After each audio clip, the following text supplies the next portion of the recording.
This building is called Les Invalides, and you can remember what it is because it is just the word invalid, which would mean someone who isn't operating at full function. This was actually a hospital for soldiers who were wounded from the war during Louis XIV's reign over France. Um, if you were a wounded soldier, you could apply to go to Les Invalides, and once you were accepted, you were given a comb, a wooden spoon, a knife, a uniform, and shoes, and those were your only possessions inside Les Invalides. If you were one of the officers, you would share a room with one or two other people, and if you were a foot soldier, you would be in a dormitory of 4 to 6 beds. And in those rooms, you are not allowed to have wine or food. Excuse me. And in the whole building, there was no smoking allowed, and also women weren't allowed to enter the premises. All of the soldiers were required to attend Mass on Sundays, and married soldiers were allowed to sleep out once or twice a week. Um, you can see that it's much larger on the side uh, than it looks from that first picture. Um, and that top, the gold dome up here, is actually where Napoleon's tomb is located.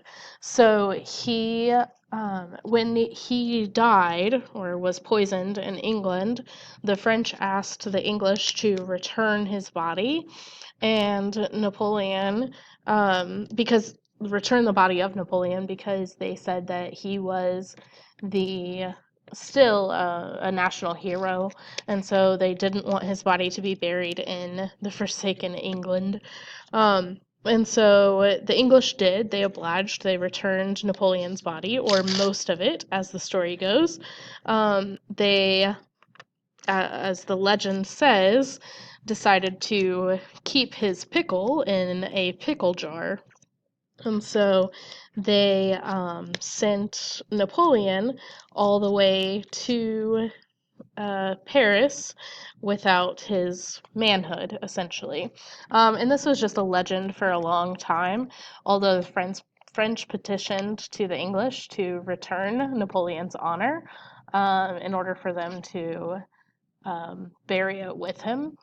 The English did not, and several years later, this was actually not that long ago, about a decade ago, a man in Boston who had purchased many things from England died, and his daughter inherited a pickle jar, which is presumably the pickle jar with Napoleon's pickle.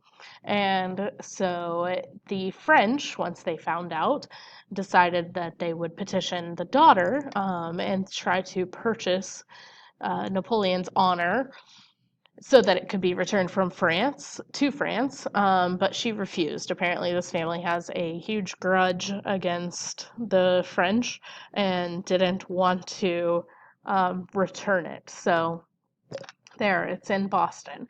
We have a piece of Napoleon in the United States here.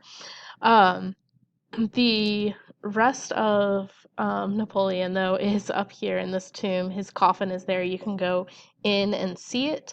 And then the bottom part of Les Invalides is divided into a war museum, and it takes you all the way through from medieval times, war, with their armor, weaponry, and torture devices, all the way to World War II.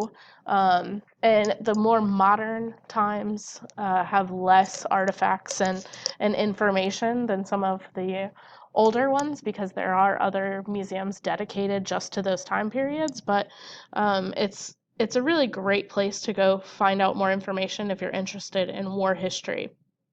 Also, if you're looking for a place to play soccer, there are usually pickup games going on the lawn right in front of Les Invalides.